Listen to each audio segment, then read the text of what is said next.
اسلامی سال کی ابتدا ہو چکی ہے اور آج محرم الحرام کی دوسری تاریخ ہے، 1445 ہجری ہے۔ محرم الحرام کی ابتدا ایک نئے سال کے آغاز سے ہوئی۔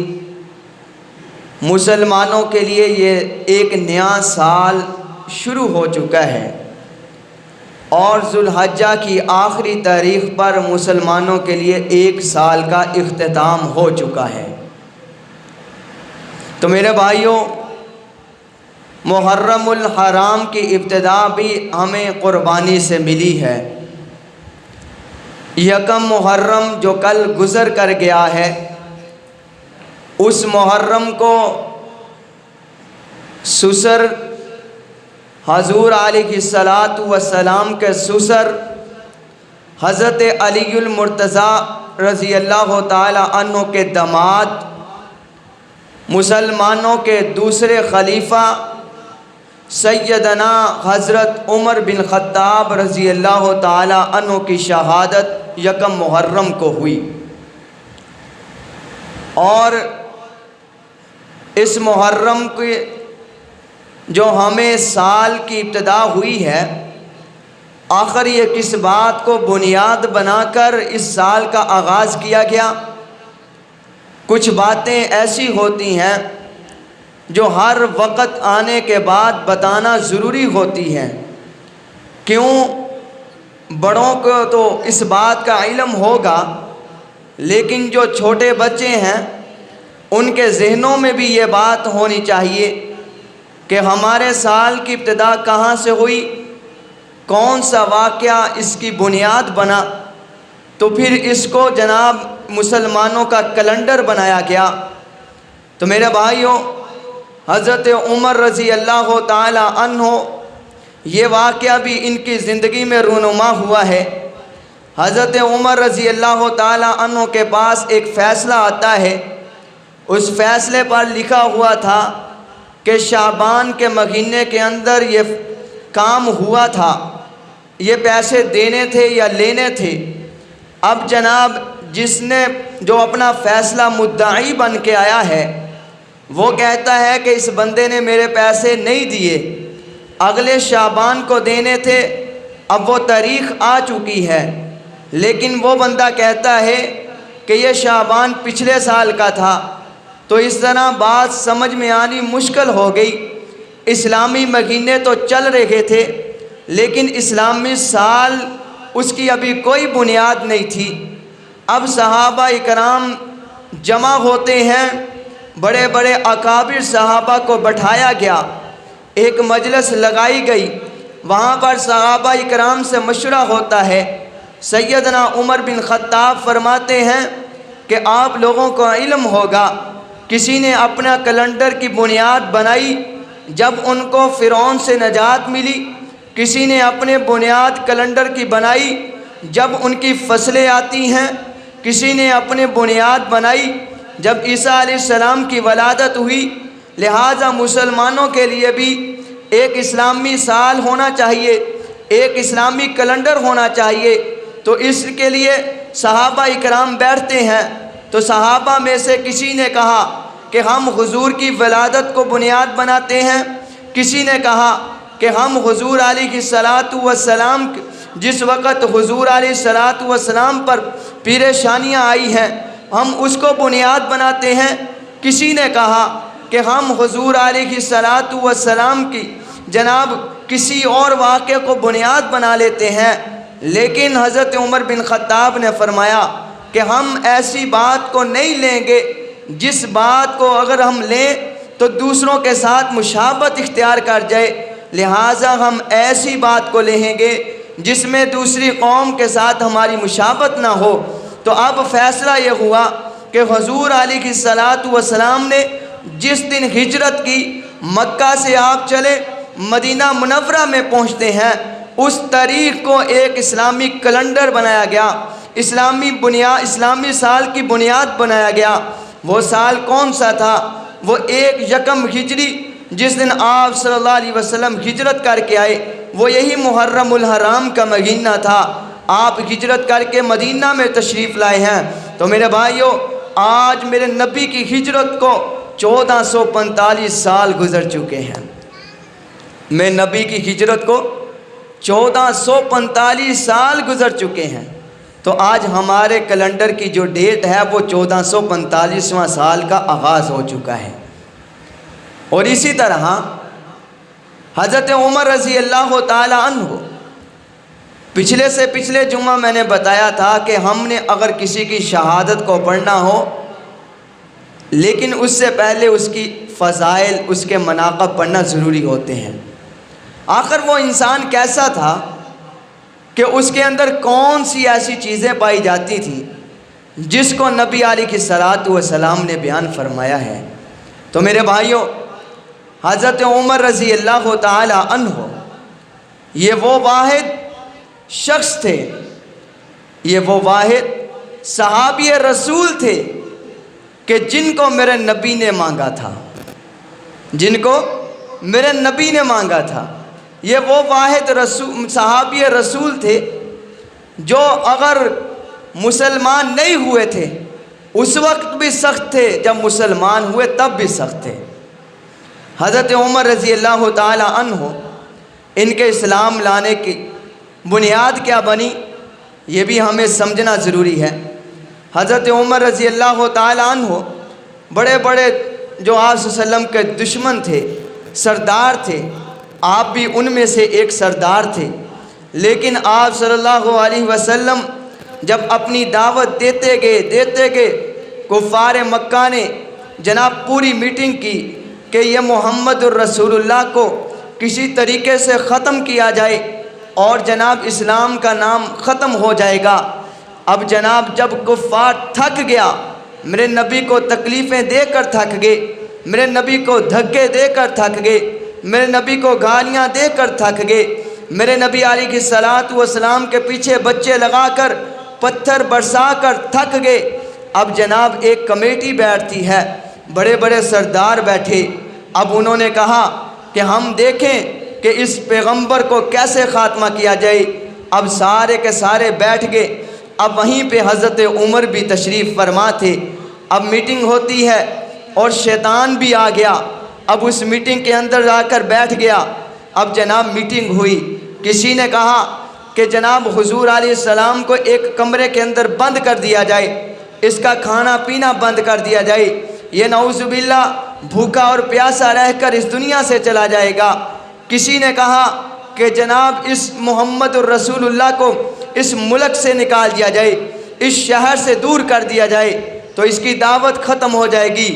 لیکن چلتے گئے، ہر بندہ اپنا مشورہ دیتا گیا، لیکن شیطان نے کہا کہ میں نے سب کے مشورے سنے ہیں، سب کے مشورے کوئی بھی فائدہ نہیں دے سکتے، میں آپ کو مشورہ دیتا ہوں۔ وہ مشورہ یہ ہے کہ اس محمد الرسول اللہ کو اس دھرتی سے ہی ختم کیا جائے۔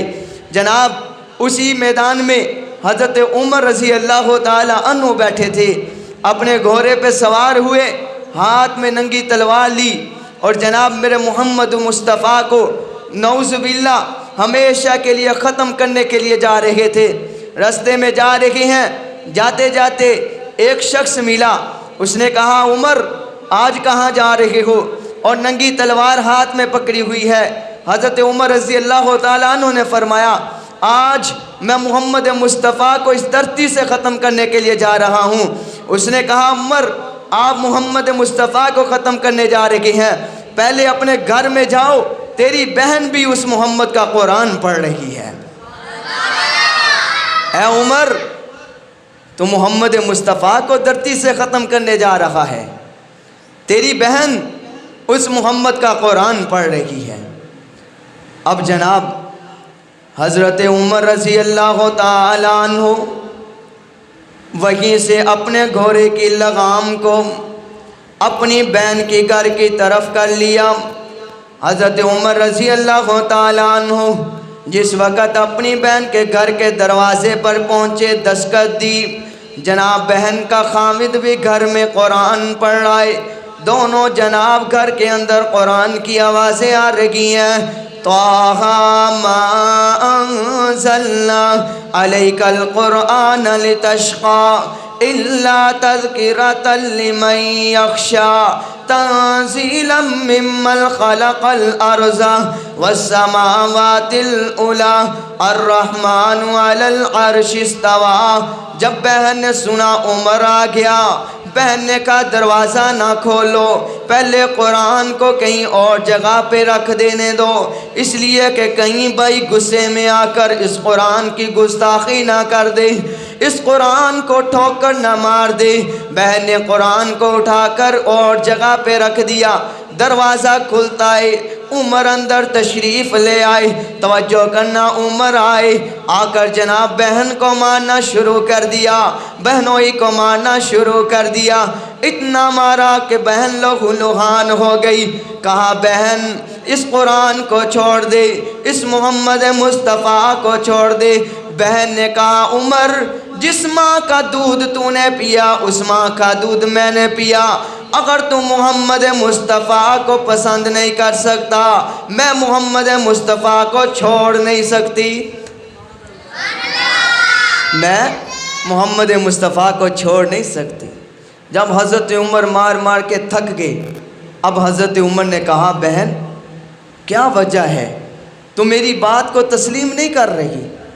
جاؤ نہ دکھاؤ تو صحیح یہ کون سی کتاب ہے جس نے آپ کے دلوں کو بدل کے رکھ دیا، دکھاؤ تو صحیح مجھے. بہن نے کہا بھائی یہ کتاب بڑی معزز کتاب جس کو بغیر وضو کے ہاتھ نہیں لگا سکتے، یہ کتاب بڑی معزز کتاب جس کو بغیر پاکی کے ہاتھ نہیں لگا سکتے. اے بھائی اگر تو چاہتا ہے کہ میں اس قرآن کو پڑھوں، جاؤ پہلے غسل کرو نا. حضرت عمر رضی اللہ تعالیٰ عنہ غسل کرنے لگے. غسل کر کے ہٹے، بہن نے قرآن اٹھایا، شروع کر دیا طٰہ ما انزلنا علیک القرآن لتشقی. اب جناب ایسا دل بدلا کہ حضرت عمر کا ہاتھ، حضرت عمر نے کہا بہن اب مجھے در مصطفیٰ پہ لے چلو. جناب در مصطفیٰ سے جانے سے پہلے یہ بات بھی تو سمجھو نا، میرے پیغمبر نے رات کو دعا مانگی تھی اللہم اعز الاسلام بعمر بن الخطاب او عمر بن حشام. اے اللہ اسلام کی عزت کے لیے، اسلام کی تقویت کے لیے، اسلام کی بلندی کے لیے، اسلام کی عظمت کے لیے، اسلام کی رفت کے لیے، اسلام کی بلندی کے لیے مجھے عمر بن خطاب دے دے یا عمر بن حشام دے دے. رات کو میرے پیغمبر نے دعا مانگی، دوسرے دن میرے اللہ نے عمر کو حضور کی جھولی میں بھرا دیا. دوسرے دن اللہ نے عمر کو حضور کی جھولی میں پہنچا دیا. اب جناب حضرت عمر جا رہے ہیں. جب جس جگہ حضور موجود تھے وہاں صحابہ موجود تھے. اب حضور علیہ الصلوۃ والسلام کے پاس جب عمر جا رہے تھے، صحابہ نے کہا یا رسول اللہ عمر آ رہا ہے. اللہ کے نبی نے فرمایا آ نہیں رہا، آج اللہ نے بھیجا ہے، آنے دو. اور وہیں پہ حضرت حمزہ بیٹھے تھے، کھڑے ہو کے حضور کے چچا تھے. کہا یا رسول اللہ آنے دو، اگر تو یہ بری نیت سے آ رہے ہیں اس کا مقابلہ میں کروں گا. لیکن حضرت عمر تو کلمہ پڑھنے کے لیے آ رہے تھے. جب حضور کے در پہ پہنچے، جناب آ کر کہا یا رسول اللہ مجھے کلمہ پڑھا دیجئے. جب حضرت عمر نے یہ الفاظ ادا کیے تو سارے صحابہ نے کہا نعرہ تکبیر، اللہ اکبر. یہ تھے عمر جن کی خوشی اتنی صحابہ کو ہوئی تو زبانوں پہ نعرے نکل آئے. یہ تھے عمر جن کی خوشی اسلام کی رب کائنات کو بھی ہوئی. میرے بھائیوں، حضرت عمر کوئی عام انسان نہیں تھے، یہ وہ شخص تھے جن کے بارے میں نبی نے فرمایا تھا لو کان بعدی نبیا لکان عمر بن خطاب. اگر میرے بعد کوئی نبی ہوتا تو وہ عمر بن خطاب ہوتا. یہ عمر کوئی عام انسان نہیں تھا. یہ عمر رضی اللہ تعالی عنہ یہ وہ شخصیت تھے جو رسول اللہ صلی اللہ علیہ وسلم کے بعد، ابو بکر صدیق کے بعد جناب خلافت ان کو دی گئی ہے. اور انہوں نے 10 سال حکومت کی، ایسی حکومت کی کہ دنیا کے اندر کافر بھی کہنے پر مجبور ہو گیا اگر اسلام عمر کچھ وقت اور زندہ رہتا دنیا میں کہیں بھی کافر نظر نہ آتا، کافر بھی کہنے پہ مجبور ہو گیا۔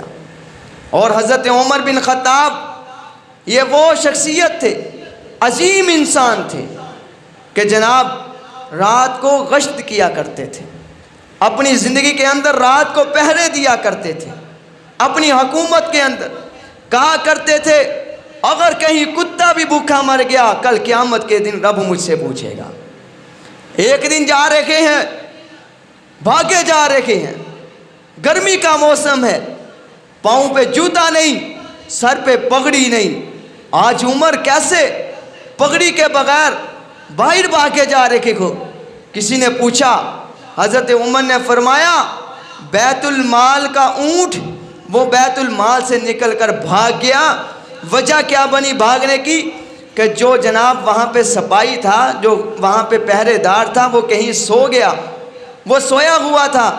عمر نے یہ نہیں چاہا کہ اس کو اٹھا دے کیونکہ وہ تو سویا ہوا تھا، انسان تھا، نیند آ گئی، اس لیے عمر خود اس کو لینے جا رہا ہے اور کہیں ایسا نہ ہو بیت المال کا اونٹ گم ہو جائے، رب کائنات مجھے حشر کے دن پکڑ لے۔ یہ عمر تھے کہ رات کو پہرا دے رہے ہیں، ایک گھر سے رونے کی آواز آئی، عمر رضی اللہ تعالی عنہ نے دستک دی، فرمایا خیر ہے؟ بچوں کے رونے کی آواز آ رہی ہے۔ فرمایا کہ گھر میں کھانے پینے کے لیے کچھ نہیں ہے اس لیے بچے رو رہے ہیں۔ حضرت عمر بن خطاب نے فرمایا کہ اس عورت نے کہا کہ کل قیامت کے دن رب عمر سے پوچھے گا، اسے علم نہیں کہ بچے گھر کے اندر بھوکے رو رہے ہیں۔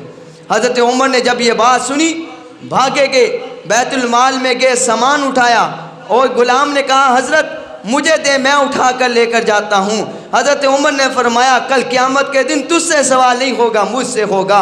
اور سامان اٹھایا، اس گھر میں پہنچ گئے، اس عورت کو کہا آپ سائڈ پہ ہو جائیں، خود کھانا تیار کر کے بچوں کو کھلایا، ان کو خوش کر کے کہا کہ رب سے دعا کریں کہ اللہ عمر کو معاف کر دے۔ اور میرے بھائیوں، عمر رضی اللہ تعالیٰ عنہ کی داستان، رات کو گشت دے رہے تھے، ایک گھر سے رونے کی آواز آئی، حضرت عمر نے دستک دی، فرمایا کہ بچہ کیوں رو رہا ہے؟ انہوں نے کہا کہ بچہ چھوٹا ہے۔ عمر نے وظیفہ مقرر کیا ہے لیکن اس وقت وظیفہ ملتا ہے جب بچہ ماں کا دودھ چھوڑ دیتا ہے۔ اب ہمارے گھر میں کھانے پینے کے لیے کچھ نہیں ہے، تو ماں تھی، اس نے بچے کا دودھ چھڑوا دیا کہ عمر جو ہے وظیفہ دے گا تو میرے گھر کا نظام بھی چلے گا، بچے کے لیے بھی کچھ آئے گا۔ حضرت عمر نے جب یہ بات سنی تو کہا کہ اپنی حکومت سے کہا کہ آج کے بعد جس وقت کسی گھر کے اندر بچہ پیدا ہو اسی دن سے ان کے لیے وظیفہ مقرر کر دو۔ جب حضرت عمر رضی اللہ تعالی عنہ نے جناب ایسی تاریخ، ایسی سیرت، ایسی واقعات ہمیں دے کر گئے کہ اگر تمہیں معلوم ہو جائے کہ زندگی کے اندر یہ جناب لوگ تنگ ہیں، تنگی کو محسوس کر رہے ہیں، اس نظام کو بدل کے رکھ دو۔ حضرت عمر نے اپنے نظام کو بدل دیا۔ ایک بوڑھا آدمی تھا، بوڑھا، وہ جناب رستے میں جا رہا تھا، حضرت عمر رضی اللہ تعالیٰ عنہ نے کہا کہ ادھر آؤ۔ وہ آیا، فرمایا کہ تو کیوں لوگوں کے گھر سے مانگ رہا ہے؟ تجھے وظیفہ نہیں ملتا؟ اس نے کہا یا عمر ابن مجھے ملتا ہے۔ فرمایا کہ پھر تو لوگوں کے گھر سے کیوں مانگ رہا ہے؟ حضرت عمر سے وہ کہنے لگا عمر میں مسلمان نہیں ہوں، میں کافر ہوں، لیکن عمر ہمیں وظیفہ تو ضرور دیتا ہے لیکن ہم سے ٹیکس بھی لیتا ہے، کیونکہ شریعت کے اندر اجازت ہے جو کافر ہوں ان سے ٹیکس لے سکتے ہیں، مسلمانوں سے نہیں، لیکن آج ہماری حکومتیں مسلمانوں سے تو لیتی ہیں، کافروں سے نہیں۔ فرمایا کہ میں برا آدمی ہوں، ٹیکس دیتا ہوں، جتنا مجھے وظیفہ ملتا ہے اتنا ہی میں ٹیکس واپس کر دیتا ہوں۔ حضرت عمر نے آرڈر جاری کر دیا آج کے بعد کسی برے سے آپ نے وظیفہ ٹیکس نہیں لینا، کسی برے سے آج سے ٹیکس نہیں لینا۔ میرے بھائیوں، حضرت عمر کون انسان تھے؟ ایسے عظیم انسان تھے کہ حضور کے ساتھ جا رہے ہیں، حضور کو مشورہ دیتے ہیں، رائے اپنی آگے رکھتے ہیں، اللہ فوراً اوپر سے قرآن بنا کر نازل کر دیتا ہے. یعنی عمر جو بات بیان کرے اللہ فوراً قرآن بنا دیتا ہے. حضرت عمر رضی اللہ تعالی عنہ ایسے عظیم انسان ہیں کہ ایک مرتبہ آپ جا رہے تھے، رستے میں آپ نے ایران کا سفر کیا، دورہ کیا. جب آپ پہنچے وہاں پہ تو آپ ایک رستے میں کھڑے تھے، وہیں پر عیسائیوں کا چرچ تھا. انہوں نے کہا امیر المؤمنین آپ ہمارے چرچ میں آئیں، تھوڑی دیر کے لیے ہمارا چرچ کا معائنہ کریں. حضرت عمر رضی اللہ تعالیٰ عنہ چرچ میں چلے گئے. آپ نے سارے چرچ کا معائنہ کیا. کرنے کے بعد انہوں نے کہا عصر کی نماز کا وقت آ گیا. آپ نے فرمایا کہ میں نے عصر کی نماز ادا کرنی ہے.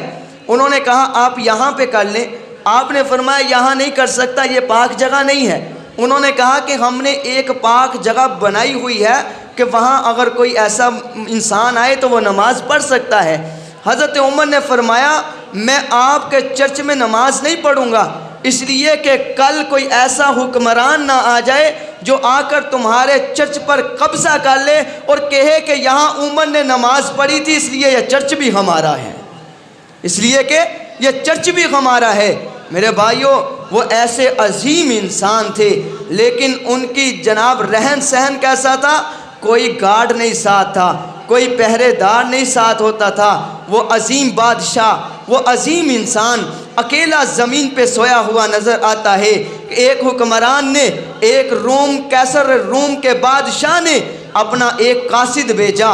آ کر کیا دیکھتا ہے کہ حضرت عمر کہاں ہے؟ مدینہ کی گلیوں میں چکر لگاتا ہے، لگا کر لوگوں سے پوچھتا ہے امیر المؤمنین کا دفتر کہاں ہے، وزیر اعظم کا ٹھکانہ کہاں ہے؟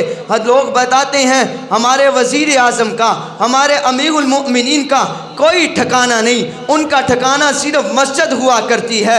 حضرت امیر المؤمنین کو ڈھونڈنے کے لیے وہ مسجد کے قریب آتا ہے. کیا دیکھتا ہے؟ امیر المؤمنین مسجد کے قریب دیوار بن رہی ہے، امیر المؤمنین گارے کے اندر کھڑے ہوئے ہیں اور گارا اٹھا کر جناب برتن میں ڈال رہے ہیں. لوگ جناب مسجد کی تعمیر کر رہے ہیں. اس نے کہا کہ حکمران بادشاہ کون ہے؟ بادشاہ جناب لوگوں نے بتایا یہ امیر المؤمنین بادشاہ ہے. اس نے قریب آ کر کہا آپ بادشاہ ہیں؟ دنیا کے اندر واحد بادشاہ دیکھا جو مسجد کی تعمیر میں لگا ہوا ہے. میرے بھائیوں حضرت عمر بن خطاب کو وہ کہتا ہے میں کیسر روم سے آیا ہوں، مجھے اس نے 3 چیزیں آپ کے لیے گفٹ دی ہیں. حضرت عمر نے فرمایا کون کون سی چیز دی ہے؟ اس نے ایک خوشبو نکال کر دی، اس نے ایک لونڈی دی، خوبصورت حسین عورت تھی. اس نے ایک جناب زہر کی شیشی دی. اس نے کہا کہ حضرت یہ بادشاہ نے آپ کے لیے گفٹ دیا ہے، تحفے میں دی ہے. حضرت عمر رضی اللہ تعالیٰ عنہ نے خوشبو کو کھول کر جو مٹی تھی جس سے مسجد نبوی کی جناب تعمیر ہو رہی تھی اسی کے اندر خوشبو کو ملا دیا. اور جو لونڈی تھی خوبصورت عورت تھی، آپ نے اعلان کیا کیا میرے کارکنوں میں سے کوئی ایسا کارکن تو نہیں جس کی شادی نہ ہوئی ہو؟ ایک مزدور ہاتھ کھڑا کرتا ہے یا امیر المؤمنین میری شادی نہیں ہوئی. حضرت عمر بن خطاب نے اس کے حوالے عورت کر دی، اس کے ساتھ نکاح کر دیا ہے. میرے بھائیوں وہ زہر دیتا ہے، وہ کہتا ہے یہ زہد اتنی زہریلی ہے، اتنی تیز ہے. اے عمر بادشاہ نے کہا تھا اگر تیری طرف کوئی دشمن آئے تو اس کو چھڑکا دینا، وہ اس کے چھڑکاؤ کی وجہ سے ہی مر جائے گا. عمر بن خطاب نے کہا کہ دشمن یہ اس سے مرے گا، آج مجھے پکڑا. جب اس نے پکڑائی حضرت عمر بن خطاب نے بسم اللہ الرحمن الرحیم پڑھا، پوری زہر کی شیشی پی لی. پینے کے بعد جب اس نے دیکھا بے ہوش ہو کر گر گیا. جب ہوش آئی کہا عمر یہ تو اتنی تیز تھی، یہ تو نے کیسے پی لی ہے اور تم بچ گیا ہے؟ حضرت عمر نے فرمایا او بادشاہ کو بتا دے ہم وہ ہیں، ہمیں تو ہمارا عقیدہ یہ ہے کہ زہر سے کبھی موت نہیں آیا کرتی، موت تو میرا رب کائنات دیا کرتا ہے. موت دینے والی ذات میرے رب کی ہے. زہر سے موتیں نہیں آتی، جیلوں میں بند ہو کر موتیں نہیں آیا کرتی. میرے بھائیوں دشمن سے ڈرنا، دشمن کے خوف سے موتیں نہیں آیا کرتی. موت تب آتی ہے جب رب کائنات کا آرڈر ہوتا ہے. حضرت عمر بن خطاب انہی کا زمانہ تھا جب وہ جناب واپس گیا. اس نے جا کر اپنے بادشاہ کو بتایا کہ میں تو آج ایسے انسان کو دیکھ کر آیا ہوں جس نے زہر پی لیا.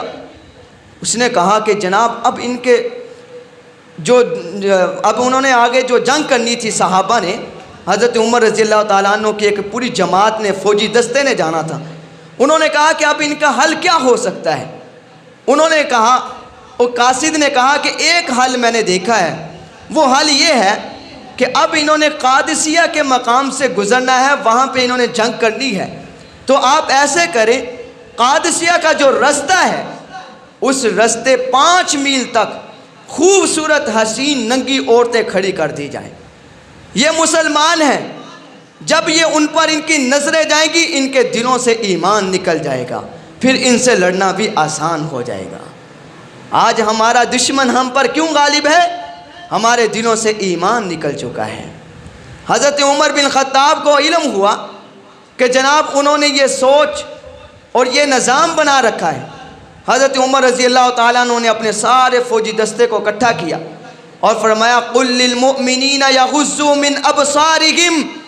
اللہ کا قرآن کہتا ہے کہ جب مومنوں تم بازاروں میں گزرو تو اپنی آنکھوں کو جھکا کر گزرو. صحابہ نے جب یہ آیت سنی تو صحابہ کا لشکر اس 5 میل کے رستے سے جب گزرا، خدا کی قسم وہ عورتیں کہتی ہیں ہم نے تو یوں سمجھا یہ تو کوئی آسمان کے فرشتے گزر کر گئے ہیں. ایک بھی صحابی نے آنکھ اٹھا کر ان عورتوں کو نہیں دیکھا. میرے بھائیو، عمر کوئی عام انسان نہیں تھا. عمر تو وہ ذات تھی جس کی حکومت انسانوں پر بھی تھی، آگ پر بھی تھی، پانی پر بھی تھی، ہوا پر بھی تھی، مٹی پر بھی تھی. آپ نے واقعہ سن رکھا ہوگا، دریائے نیل تھا، وہاں پہ جناب ہر سال جو ہے 11 محرم کو پانی نہیں آتا تھا. 11 محرم کو ایک خوبصورت لڑکی کو دریا کے حوالے کرتے تھے تو پانی اوپر آ جاتا تھا. اب جناب وہاں پہ جو علاقہ تھا وہ حضرت عمر رضی اللہ تعالیٰ عنہ نے فتح کر لیا. اب وہاں پہ گورنر بنایا ایک. لوگ اکٹھے ہو کر سارے مسلمان کافر اس گورنر کے پاس آئے، آ کر کہنے لگے یہ دریائے نیل جو ہے 11 محرم کو ہماری ایک خوبصورت نوجوان لڑکی کو لیتا ہے، پھر ہمیں پانی دیتا ہے. اس گورنر نے کہا کہ آج کے بعد تم نے یہ کام نہیں کرنا.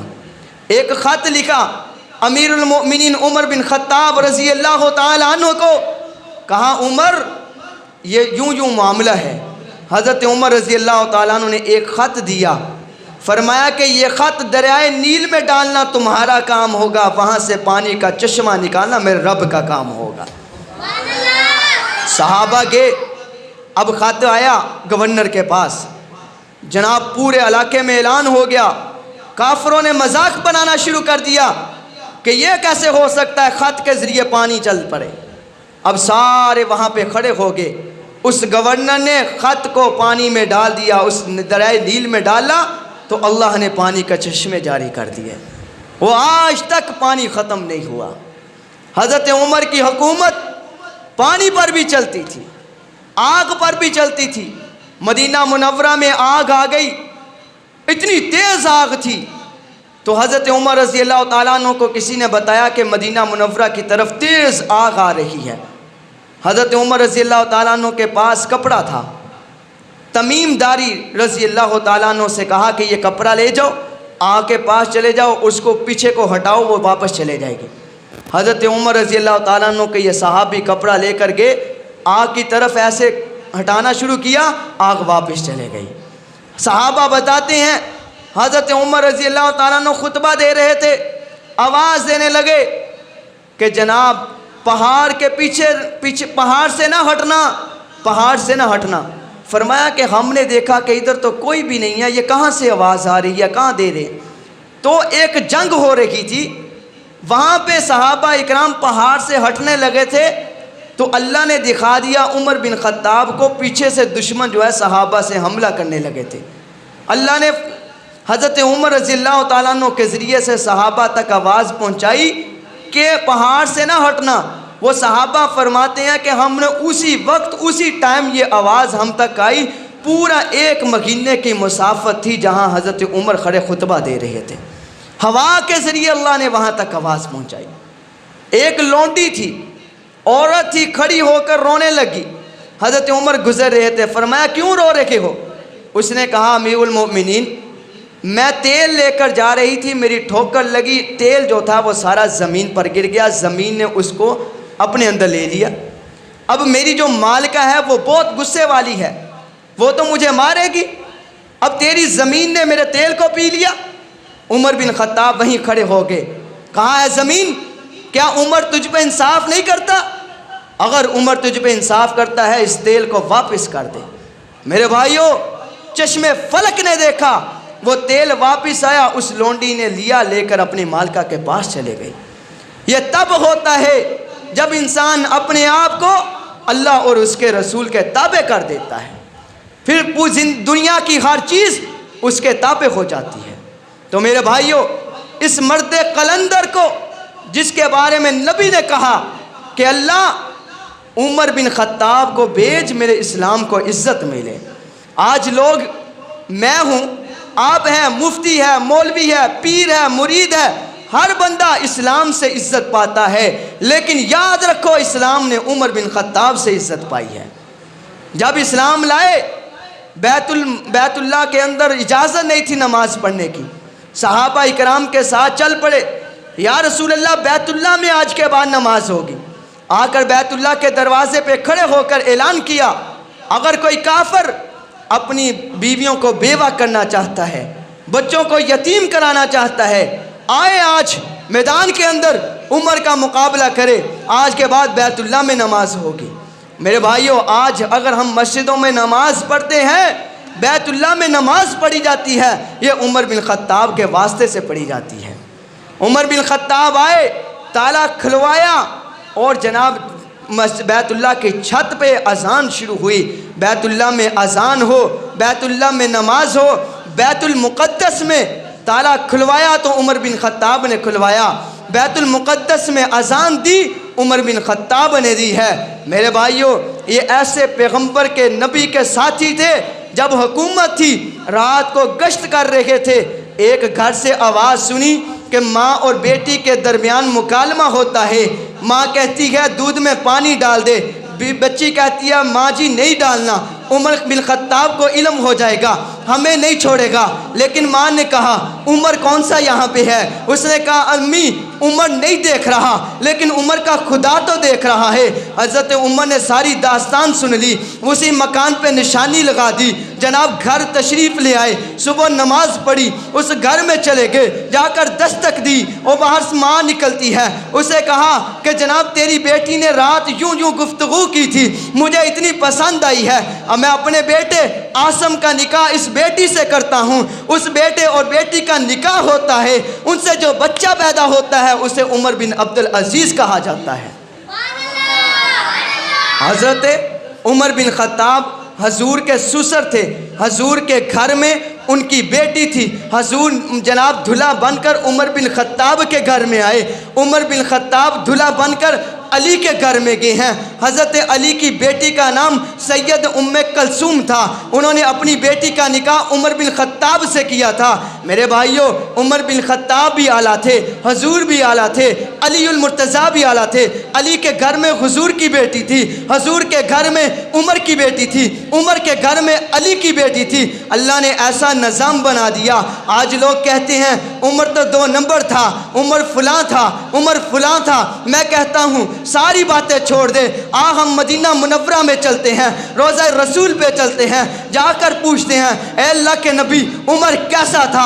آواز آئے گی عمر ایسا تھا. مجھے تو اللہ نے ہر چیز اعلیٰ دی ہے, اللہ نے آنکھیں دی تھی سب سے اعلیٰ دی تھی, اللہ نے دانت دیے تھے سب سے اعلیٰ دیے تھے, اللہ نے ہاتھ دیا سب سے اعلیٰ دیا, اللہ نے پاؤں دیے سب سے اعلیٰ دیا, اللہ نے مکہ دیا سب سے اعلیٰ دیا, مدینہ دیا سب سے اعلیٰ دیا, اللہ نے قرآن دیا سب سے اعلیٰ دیا, اللہ نے یار دیے سب سے اعلیٰ دیے, اللہ نے جناب میدان دیا دیا سب سے اعلیٰ دیا، اللہ نے عظمت دی سب سے اعلیٰ دی، اللہ نے معجزات دیے سب سے اعلیٰ دی، اللہ نے نبوت دی سب سے اعلیٰ دی۔ میں کہتا ہوں اے اللہ کے نبی آپ کو عمر کیسا دیا؟ اللہ نے نبی نے کہا اللہ میرے پاس جتنے پیغمبر کے صحابہ آئے ہیں سارے خود آئے ہیں، سب سے اعلیٰ بن کر آئے، لیکن عمر تو وہ تھا جس کو میں نے خود اللہ سے مانگا، اللہ نے وہ کیوں سب سے اعلیٰ نہیں دیا ہوگا؟ عمر کو تو اللہ نے خود مانگا تھا۔ اور میرے بھائیوں وقت بہت مختصر ہے، تم کچھ وقت پہلے آ جاؤ، خدا کی قسم عمر کی شہادت بھی اعلیٰ ہے۔ حضرت آپ نے کبھی سنا ہوگا، قرآن مجید میں پڑھا ہوگا، حضرت نوح علیہ السلام نے دعا مانگی اللہ میرے بیٹے کو ایمان دے دے، اللہ نے نہیں دیا۔ حضرت ابراہیم نے دعا مانگی اللہ میرے باپ کو ایمان دے دے، اللہ نے نہیں دیا۔ کیوں؟ اللہ نبیوں کو وہ چیز دیتا ہے جو نفع والی ہوتی ہے، جو نقصان والی نہیں ہوتی۔ اب جناب حضور نے ہاتھ اٹھائے اللہ میرے چچے کو ایمان دے دے، اللہ نے نہیں دیا۔ اور جب اللہ نے نبی نے بیت اللہ کے دیواروں کے نیچے کھڑے ہو کر رات کو دعا کی اللہم اعز الاسلام بعمر ابن الخطاب، اللہ مجھے عمر دے دے، دوسرا دن آتا ہے اللہ تعالیٰ نے حضور کو عمر دے دیا۔